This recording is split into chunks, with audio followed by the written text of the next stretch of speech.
Mrs. Chen's first call was to her daughter-in-law, Jenny, who worked at the local newspaper.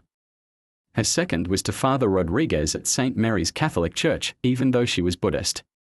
Her third was to Rabbi Goldman at Temple Beth Shalom, though she'd never set foot in a synagogue.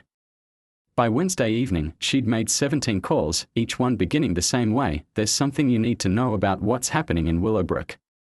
Sarah knew none of this as she sat across from attorney James Wheeler in his cramped office above the bakery on Main Street. Wheeler was young, barely 30, with student loans that kept him taking cases other lawyers wouldn't touch. But he was thorough, and more importantly, he was angry. "They can't do this," he said, flipping through the HOA covenants for the third time. "Religious expression is protected. The Fair Housing Act, the First Amendment, Margaret Thornfield is walking into a legal minefield." "But can they delay it?" Sarah asked. "Can they tie us up in court until Marcus loses interest, until the moment passes?" Wheeler's silence was answer enough. Sarah's phone buzzed.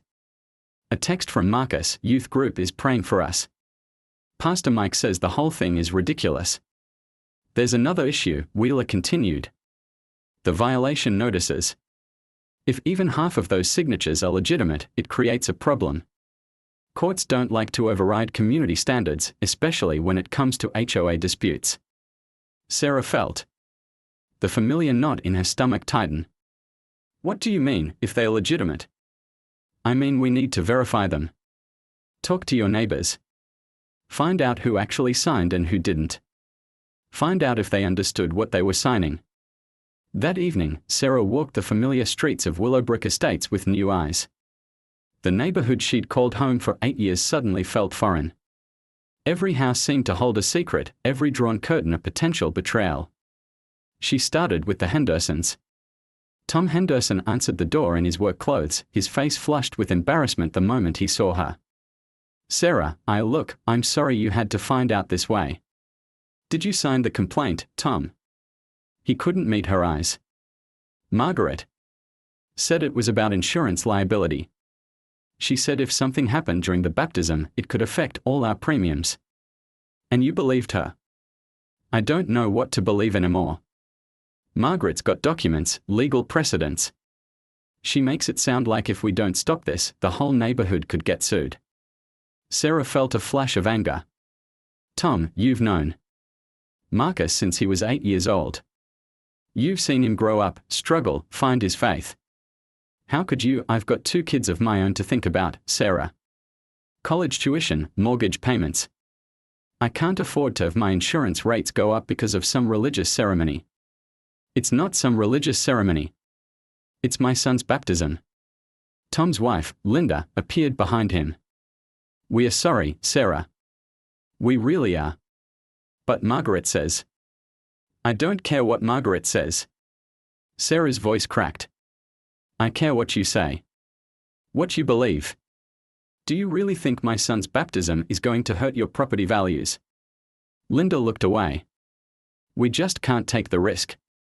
Sarah walked away. Without another word, her hands shaking. 2 houses down, the Parker family wasn't home. Their teenage daughter, Ashley, was in Marcus's youth group. Sarah wondered if she knew what her parents had done. The Williams house was dark, but she could see the flicker of a television through the curtains. She knocked anyway. No answer. Though she was certain she saw a shadow move past the window. By the time she reached the corner of Maple and Oak, Sarah had confirmed 7 signatures. 7 neighbors who'd looked her in the eye over the years, who'd borrowed her hedge trimmer and brought cookies to the annual block party, had signed a complaint to stop her son's baptism. She was so lost in thought that she almost missed the small figure sitting on the bench at the corner, Mrs. Chen, wrapped in a thin cardigan despite the warm evening. "Mrs. Chen, what are you doing out here?" The elderly woman patted the bench beside her. "Waiting for you." Sarah sat, grateful for the kindness in her voice. "I suppose you heard about the baptism situation." "I heard. I also heard about Margaret's little campaign." "You didn't sign the complaint, did you?" Mrs. Chen's laugh was sharp. "Child, I've been fighting bullies longer than Margaret Thornfield has been alive. I didn't sign anything." Sarah felt tears threatening. It feels like the whole neighborhood is against us. That's what they want you to think. That's how people like Margaret operate. They make you feel isolated, alone, like you're the problem. Mrs. Chen turned to face her. But you're not alone, Sarah. Not even close. 7 people signed that complaint just on my street. And how many people live on your street? Sarah did the math. 34 houses. So 27 didn't sign. That's not isolation, that's a majority. Before Sarah could respond, headlights swept across them. A car pulled to the curb, and Jenny Chen, Mrs. Chen's daughter-in-law, got out with a manila folder in her hand. Sorry I'm late, Grandma. Jenny looked at Sarah. Mrs. Riverside. I'm Jenny Chen, from the Gazette. I think we need to talk. They moved to Sarah's kitchen, where Jenny spread documents across the table. I've been doing some research into your HOA president. Margaret Thornfield has been busy. The first document was a property record. She owns 3 rental properties in Willowbrook Estates. 3. That's unusual for a homeowners association president. So she's not just a resident, she's an investor. Property values aren't just personal for her, they are her business. Jenny pulled out another sheet. This is from the county assessor. Property values in Willowbrook have been flat for 3 years.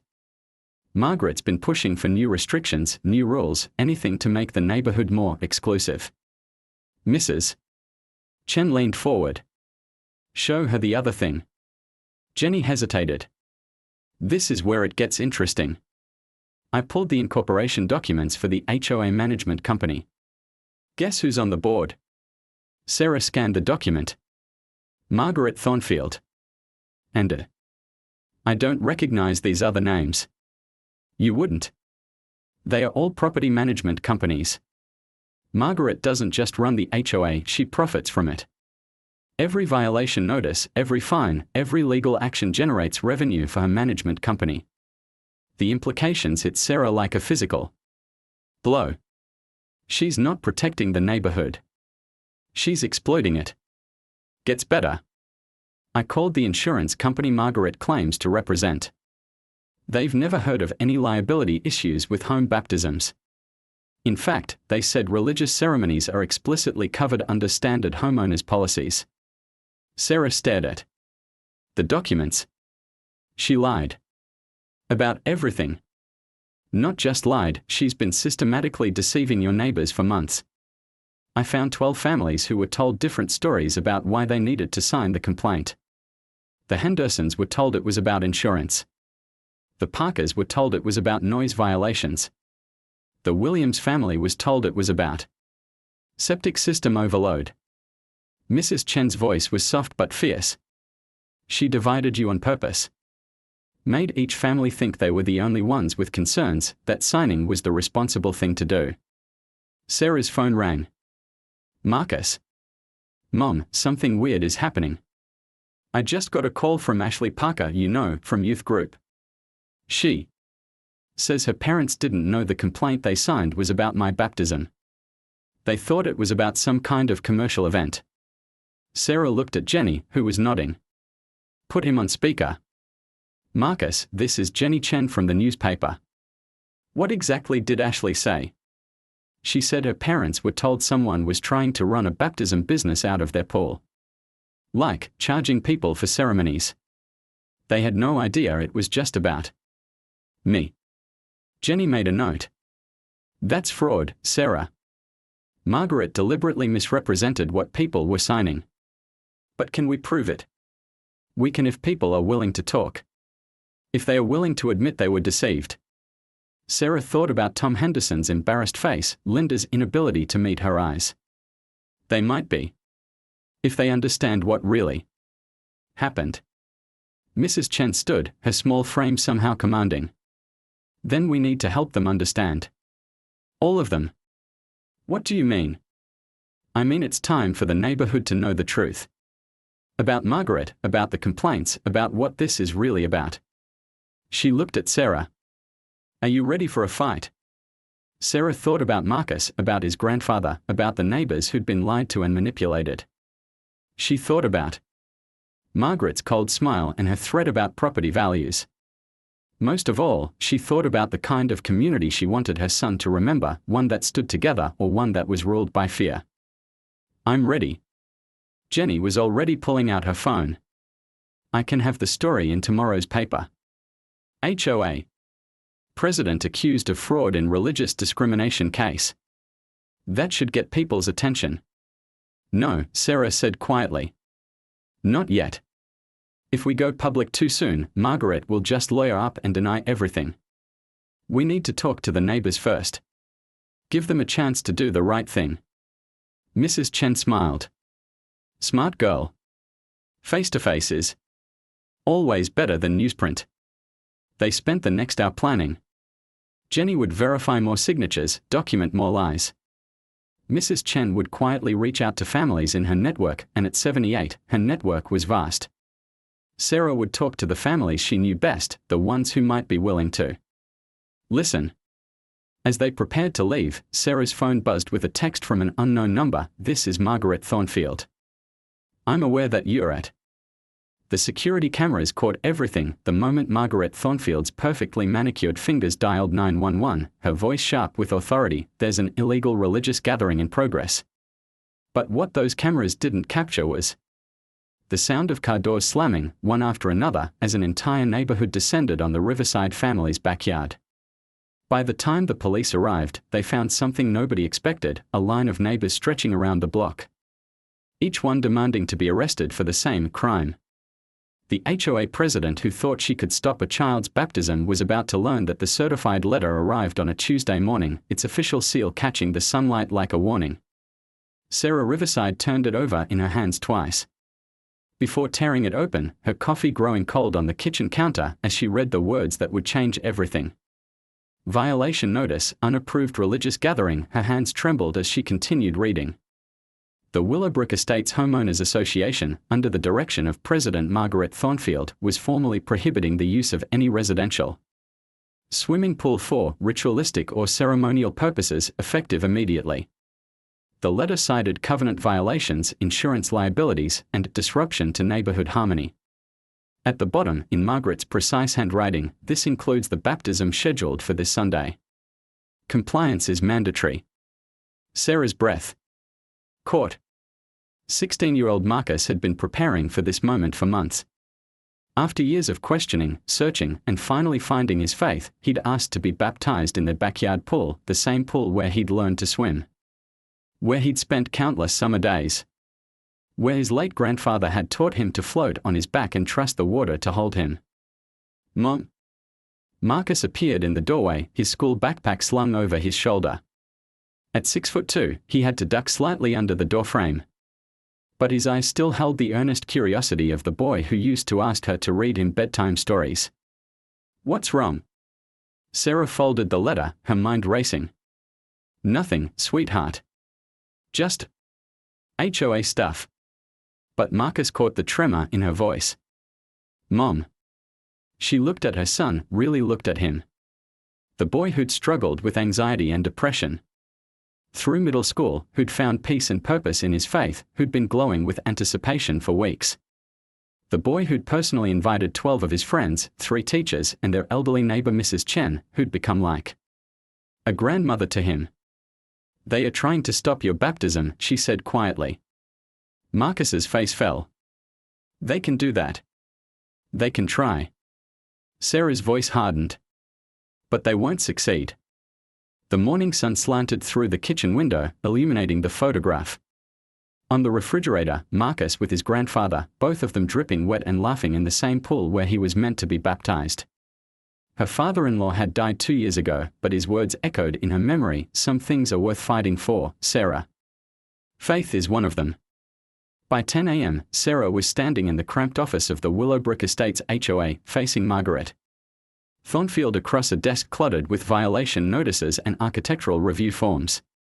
Margaret was exactly what central casting would order for a suburban villain, perfectly coiffed silver hair, reading glasses on a chain, and the kind of smile that never reached her eyes.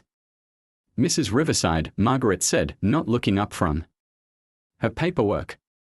I assume you received our notice. I did. Sarah placed the letter on the desk. And I'm here to tell you that the baptism will proceed as scheduled. Margaret's pen paused mid-signature. I'm afraid that's not possible. The covenants are quite clear. Show me where it says anything about religious ceremonies. Margaret's smile tightened.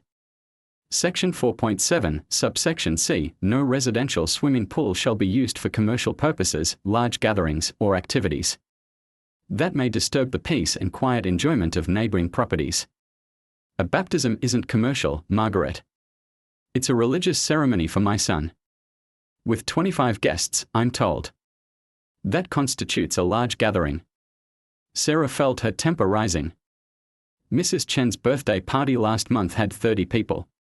The Johnsons had 40 for their anniversary. You didn't have a problem with those. Those were social gatherings, not religious ceremonies. There's a difference. Yes, there is.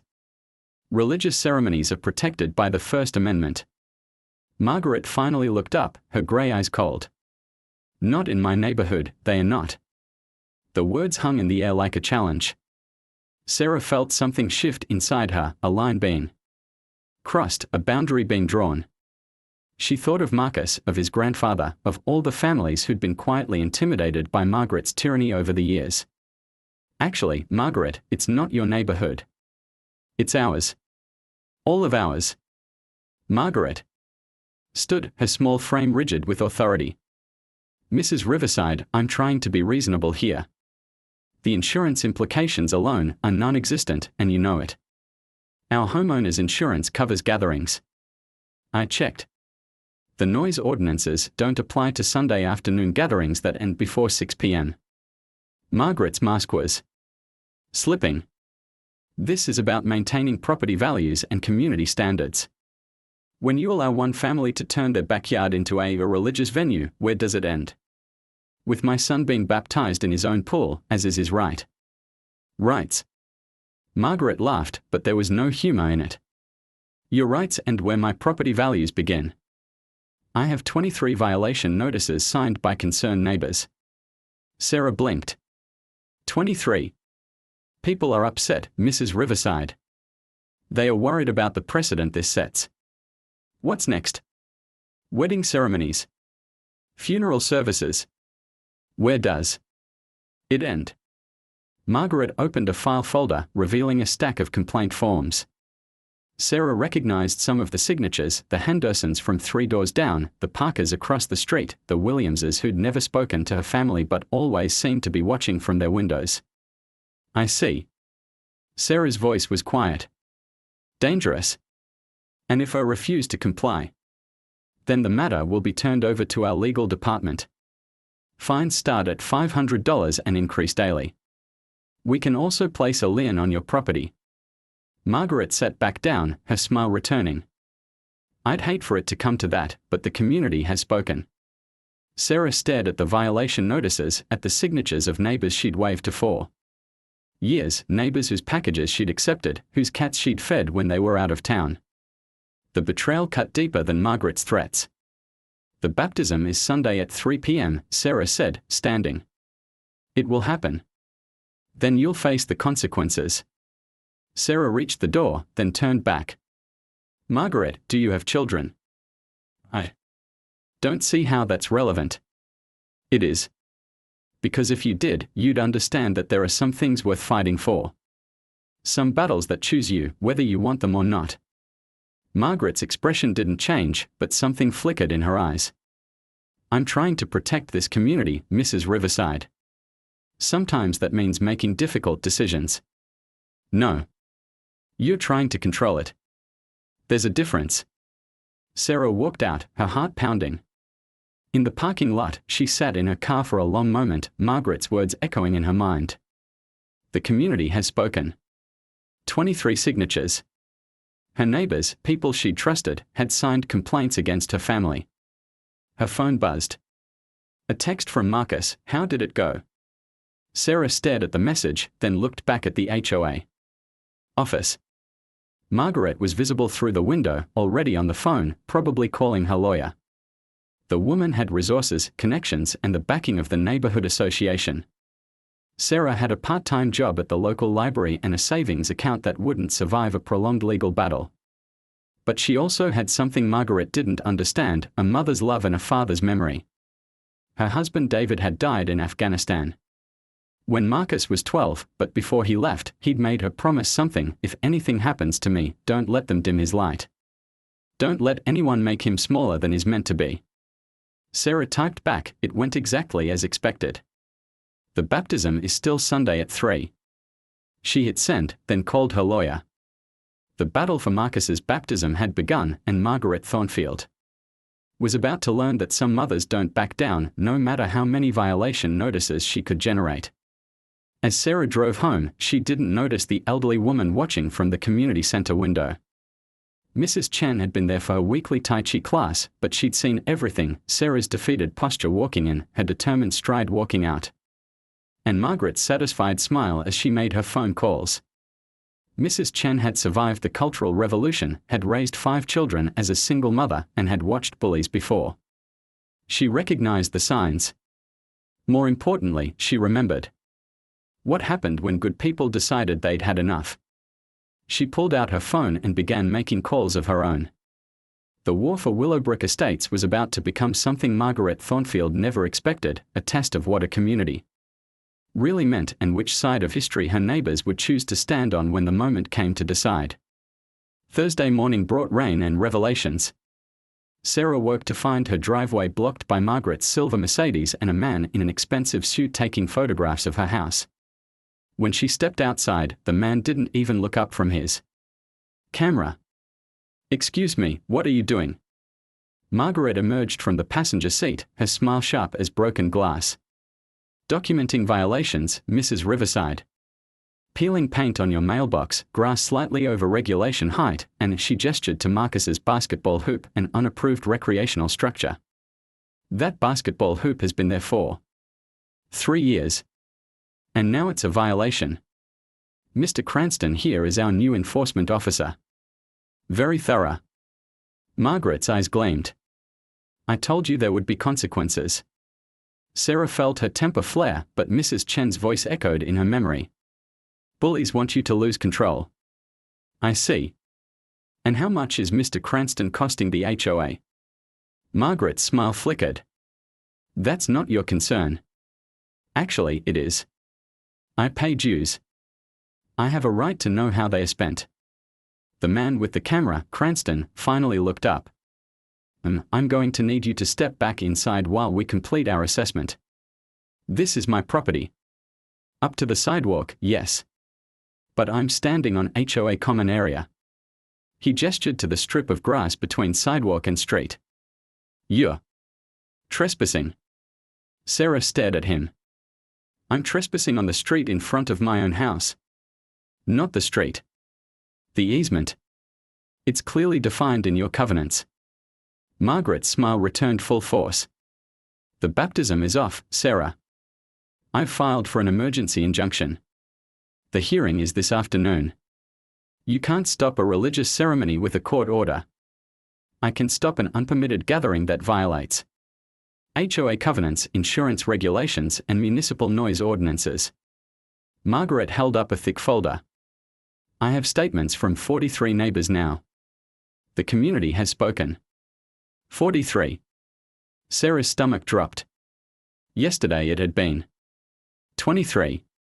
Margaret was moving fast, probably visiting every house before Sarah could get to them. "See you in court, Mrs. Riverside." Margaret climbed back into her car. "Oh, and Sarah, your violation fines started accruing yesterday. Currently $1,500 and rising."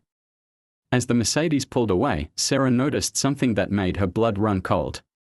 In the back seat was a stack of official-looking papers and what appeared to be a police report. Her phone rang. "Jenny Chen."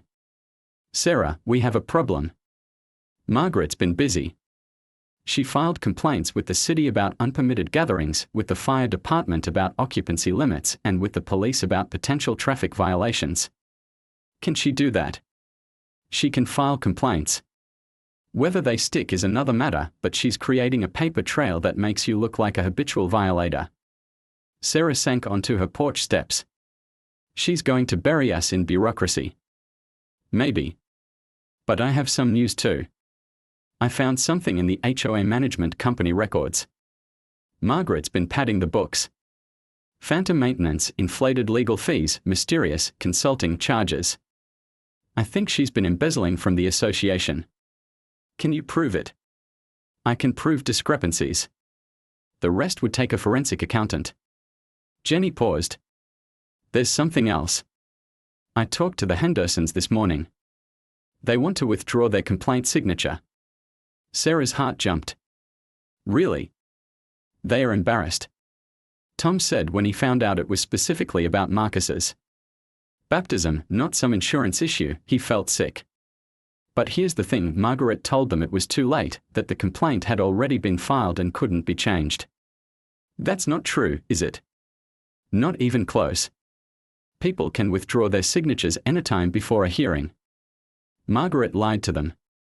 The rain was getting heavier, but Sarah stayed on the porch. How many others feel the same way? I don't know yet. But Mrs. Chen has been making calls. She's got a network like you wouldn't believe. As if summoned by her name, Mrs. Chen appeared at the corner, moving quickly despite the weather.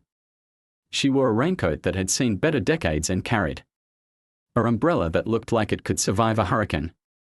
Sarah, she called out. Emergency meeting. My house. Now. 20 minutes later, Sarah found herself in Mrs. Chen's living room, which had been transformed into a command center. Maps of the neighborhood covered the coffee table, marked with different colored pens. A whiteboard displayed names, addresses, and notes in 3 different languages. 43 signatures, Mrs. Chen announced without preamble. But I've talked to 18 of those families. 12 want to withdraw their complaints. 4 never signed anything at all. What do you mean, they never signed? Jenny looked up from her laptop. Margaret forged them. I've got 3 families who swear they never signed anything, but their names are on the complaint. Sarah felt the room spin. That's felony fraud, Jenny finished. I've got statements from the Kowalskis, the Patels, and the Rodriguez family. All saying the same thing, they never signed any complaint. Mrs. Chen moved to the whiteboard, her movements sharp and precise. This is what we know. Margaret has been systematically lying to the neighborhood for months. She's been creating fake violations to generate revenue for her management company. She's been embezzling from the HOA funds. And now she's committed fraud to stop your son's baptism. But why? Why go this far? Because she can't afford to lose, Jenny said. I did some digging into her finances. She's overextended. The rental properties are underwater, the management company is barely profitable, and she's been using HOA funds to keep everything afloat. Mrs. Chen pointed to a series of dates on the whiteboard. Your baptism became a symbol. If she can't control this, if the neighborhood stands up to her, everything unravels. People start asking questions about the finances, about the fake violations, about why they've been living in fear of a woman who's been stealing from them. Sarah's phone rang. Marcus. Mom, something's happening at school.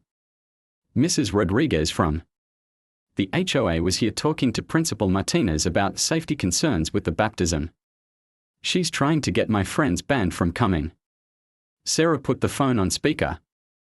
Marcus, are you sure it was Mrs. Rodriguez? Yeah, she had the HOA folder and everything. But here's the weird part, when I walked by the office, I heard her telling Principal Martinez that the baptism was cancelled anyway because of legal issues. Mrs. Chen and Jenny exchanged glances. She's trying to isolate you, Mrs. Chen said. Make it seem like the whole thing is falling apart so people stop supporting you. But the hearing isn't until this afternoon. Doesn't matter. She's creating the narrative that you've already lost. Sarah felt the familiar panic rising. Maybe I should just cancel it. Maybe it's not worth all this. No. Mrs. Chen's voice was sharp. That's exactly what she wants. You cancel now and she wins. Not just against you, but against everyone she's been bullying and stealing from. Jenny closed her laptop. We need to move fast. The hearing is in 4 hours. I can get the fraud evidence to the judge, but we need more families to come forward. I'll handle that, Mrs. Chen said. But we need something else. We need to show the judge that the community supports this baptism, not opposes it. Sarah looked at the map, at all the colored pins representing her neighbors. How? Even if people want to withdraw their signatures, Margaret's told them it's too late. Mrs. Chen's smile was fierce. Then we show them it's not too late. We show them they have a choice. She grabbed her raincoat. Jenny, can you get that story ready to run? Already written. Just need your approval to publish. Not yet. First, we give the neighborhood a chance to do the right thing. Mrs. Chen looked at Sarah. Are you ready to knock on some doors? Sarah thought about Marcus at school, probably worried and embarrassed. She thought about her neighbors who'd been lied to and manipulated. She thought about Margaret's cold smile and her threats about property values. I'm ready. They spent the next 2 hours walking through the rain, going door to door. At each house, they carried the evidence, copies of the forged signatures, documentation of Margaret's lies, proof of the embezzlement. The reactions were swift and angry. Tom Henderson signed a withdrawal form immediately. I feel like an idiot. That woman looked me in the eye and lied. The Parkers were hosting a coffee clutch when Sarah arrived. 5 neighborhood women listened in stunned silence as Jenny laid out the evidence. All 5 had signed complaints based on different lies Margaret had told them. She said it was about septic overflow, whispered Lisa Parker. She told me it was about insurance liability, said Maria Santos. She said other families were complaining about noise, added Beth Williams. By the time they reached the community center, Sarah had 17 withdrawal forms and a growing sense of momentum. Mrs. Chen had gathered another dozen families who'd never signed anything but wanted to show support. But as they walked up the steps to the hearing room, Sarah saw Margaret's Mercedes in the parking lot. Next to it were 3 other cars with official city plates. She's brought reinforcements, Jenny observed. Through the glass doors, they could see Margaret at a table with 4 other people, 2 in suits who looked like lawyers, and 2 who appeared to be city officials. Sarah. Mrs. Chen's voice was gentle but firm. Whatever happens in there, remember this, you're not just fighting for Marcus's baptism anymore. You're fighting for the soul of your neighborhood. Sarah squared her shoulders and walked through the doors. Judge Patricia Morales had been hearing HOA disputes for 12 years, and she'd learned to spot the difference between legitimate community concerns and petty tyranny within the first 5 minutes. As she surveyed the packed courtroom, she noticed something unusual. The alleged complainants looked more angry than supportive. This hearing concerns the petition for emergency injunction filed by the Willowbrook Estates Homeowners Association, Judge Morales announced. Ms. Thornfield, you may present your case. Margaret rose, her confidence radiating across the room. Her lawyer, a sharp-dressed man named Brennan, had arranged documents in neat piles. Your Honor, this is a clear case of covenant violation. The respondent plans to host an unpermitted religious gathering that violates noise ordinances, exceeds occupancy limits, and poses significant insurance liability to the community. And you have evidence of community opposition. 43. Signed complaints, Your Honor. Margaret gestured to her thick folder. The neighborhood has spoken with one voice. Judge Morales accepted the folder, scanning the signatures. These are quite detailed complaints.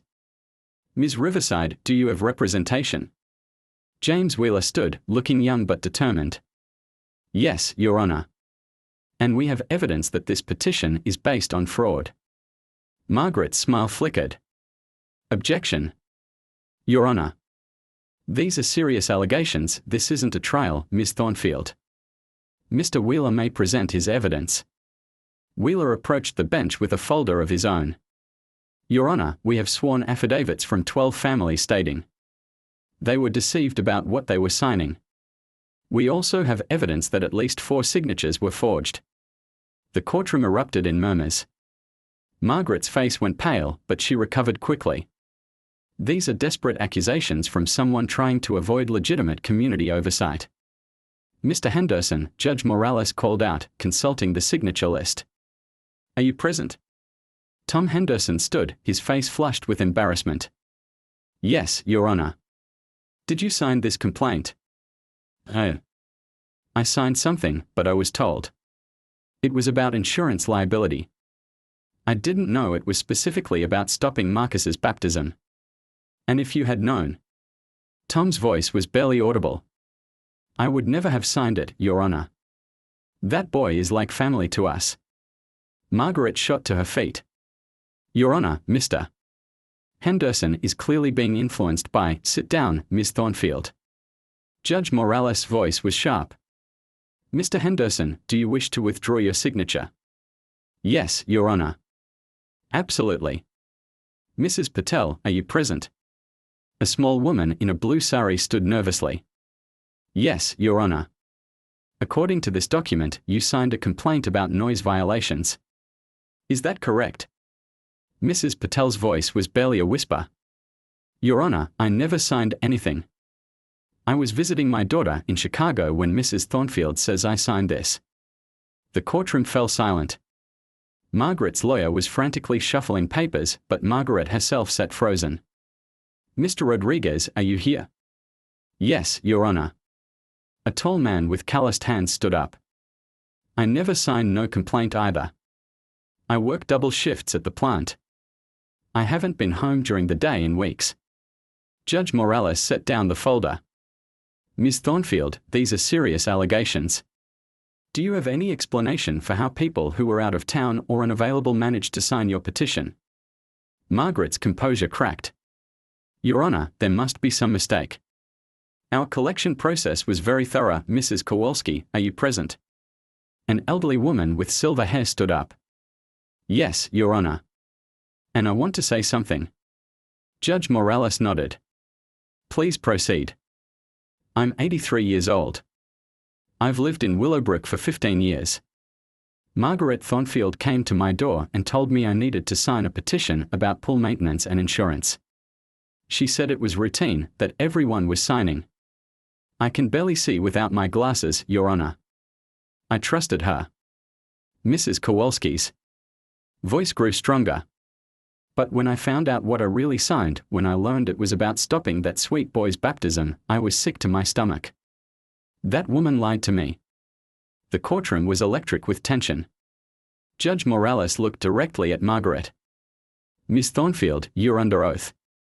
Did you or did you not misrepresent the nature of these complaint forms to the residents who signed them?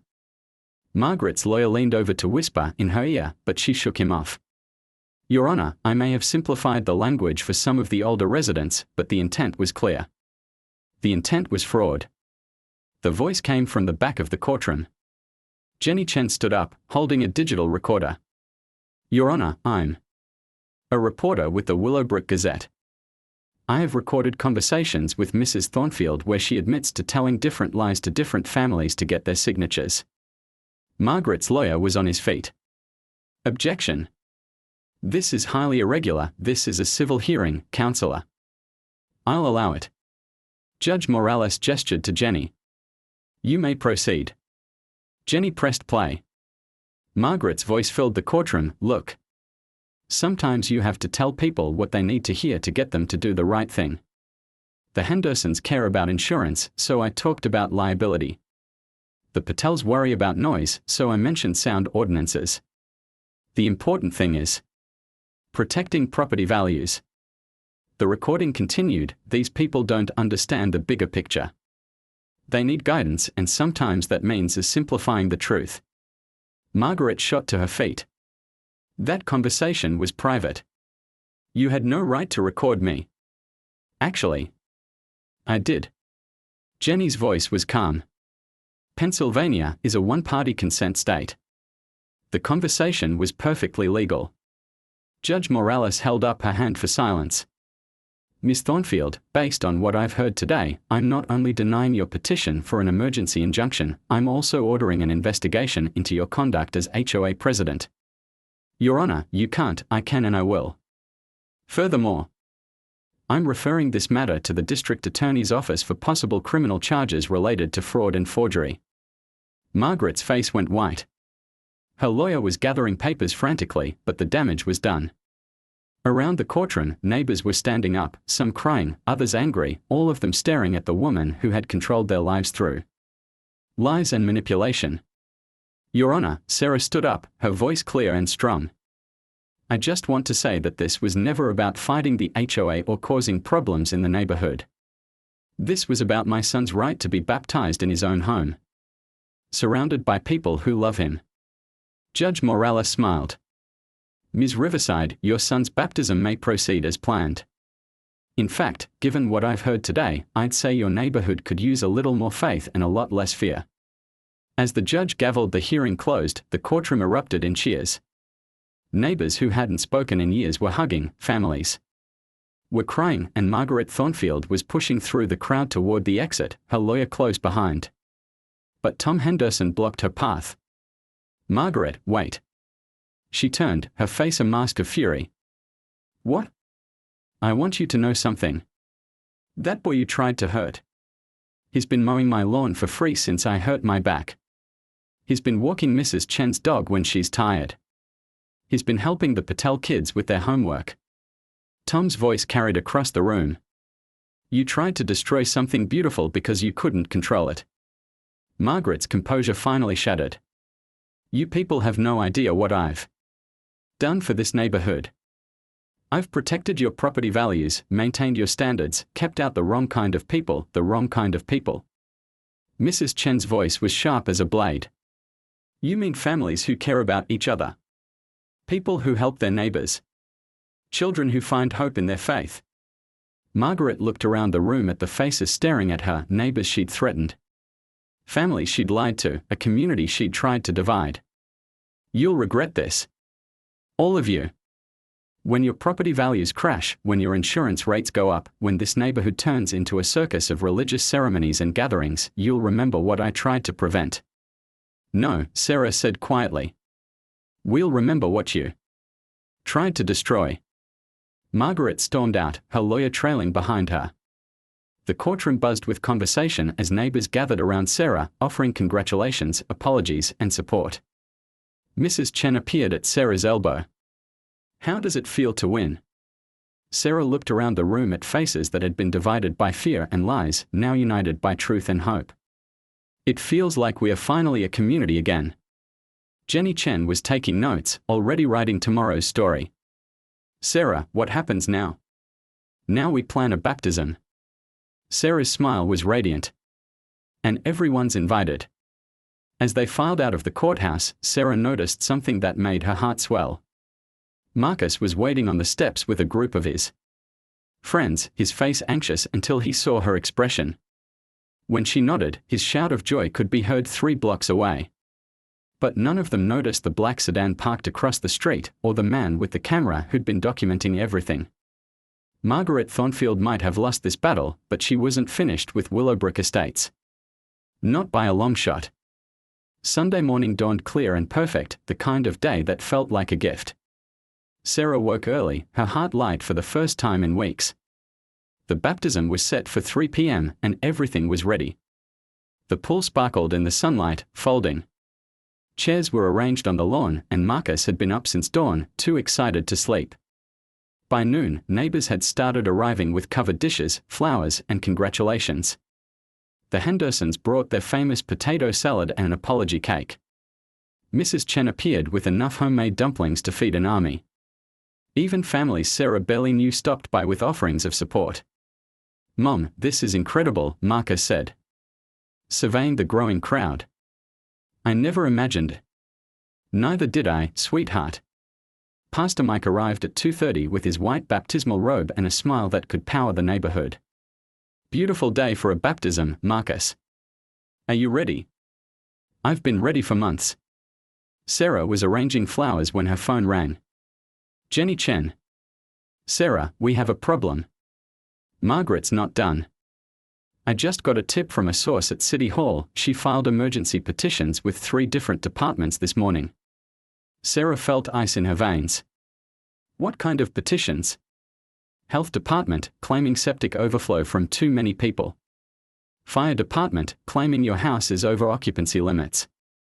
And building inspection, claiming unpermitted electrical work in your backyard. But the hearing was Friday. The judge denied her injunction.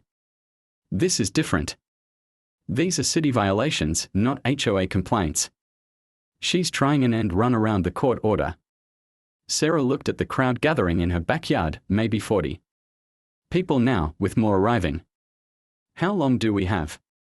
I don't know. My source says inspectors were dispatched, but it's Sunday. Could be now, could be tomorrow. Jenny, what if they show up during the ceremony? The line went quiet. Then Margaret gets what she's really wanted all along, to humiliate you and Marcus in front of the entire community. Sarah closed her eyes, feeling the familiar panic rising. Then she opened them and saw Marcus laughing with his friends, saw Mrs. Chen teaching the Patel children how to fold napkins, saw Tom Henderson helping Pastor Mike test the pool temperature. Let her come, Sarah said quietly. Sarah, let her bring her inspectors and her cameras and her paperwork. This community just learned what she really is. If she wants to show up and prove it again, that's her choice. Sarah hung up and walked over to Mrs. Chen, who was arranging flowers with military precision. We might have visitors, she said quietly. Mrs. Chen didn't look up from her roses.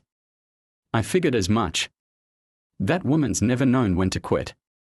What do? We baptize your son. Mrs. Chen's smile was serene. Everything else is just noise. At 2:45, 3 city vehicles pulled up to the curb.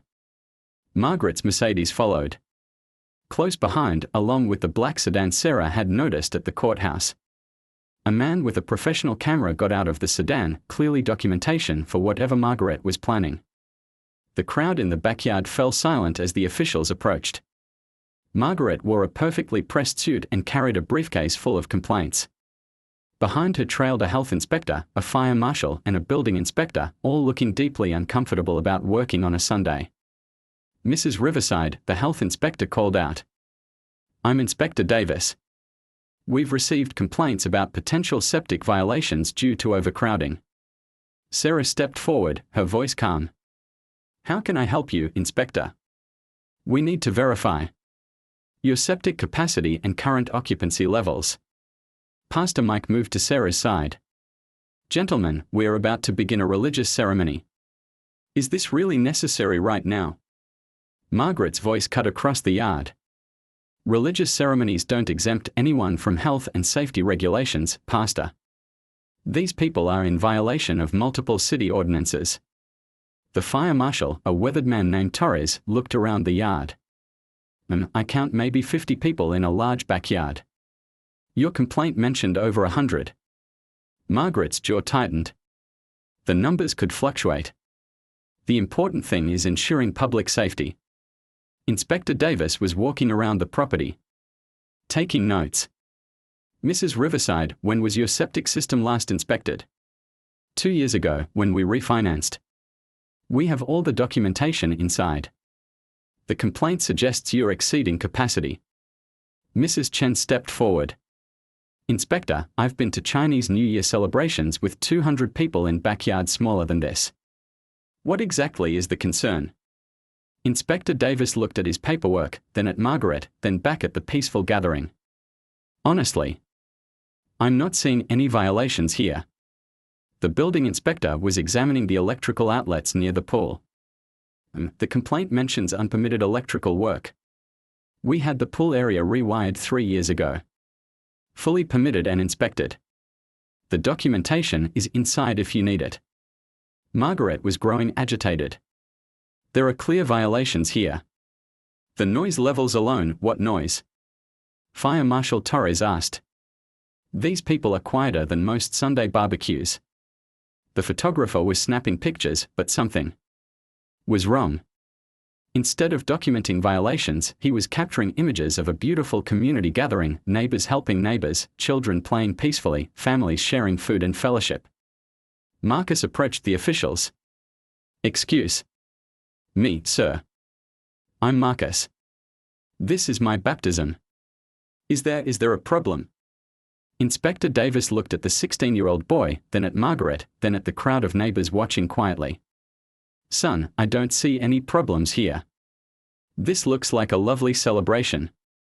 Thank you, sir. Would you like to stay? There's plenty of food. Margaret exploded. This is exactly the problem. This family thinks they can do whatever they want, invite whoever they want, without regard for community standards or regulations. The silence that followed was deafening. Inspector Torres stepped forward. Are you suggesting there's something wrong with this family inviting their friends and neighbors to a religious ceremony? I'm saying there are rules, regulations, procedures that must be followed. Mrs. Chen's voice was soft but carried across the yard.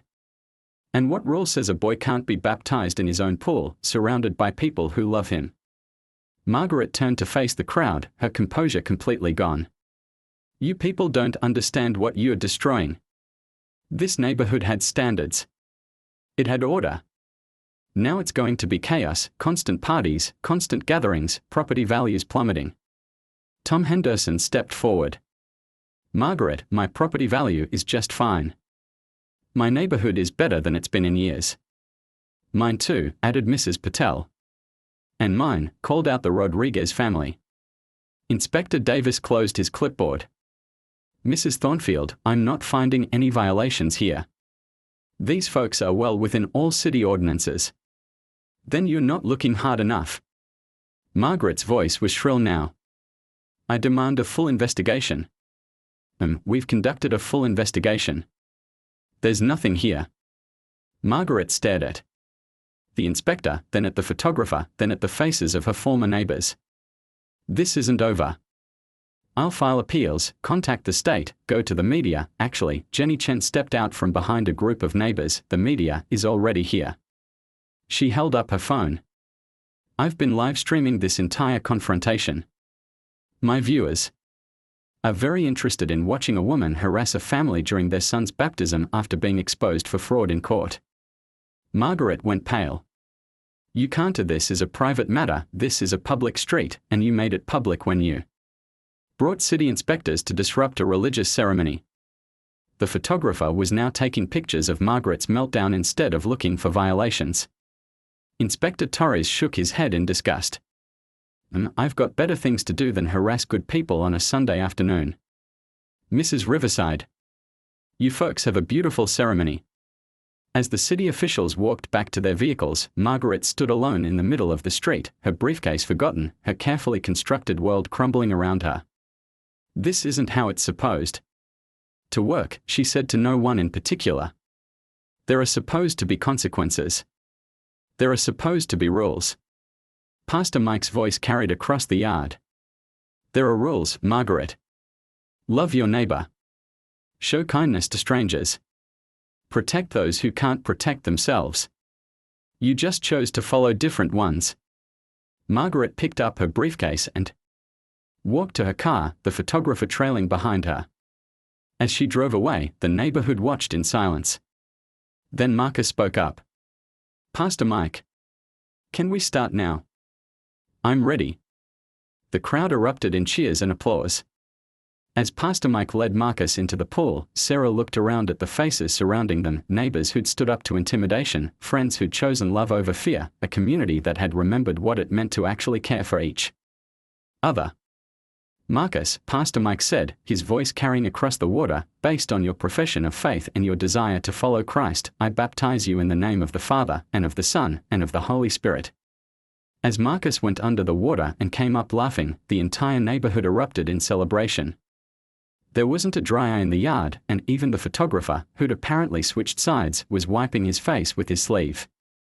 But as the celebration continued into the evening, none of them noticed Margaret's Mercedes parked 3 blocks away, or the woman sitting inside it, making phone calls and planning her final, desperate move.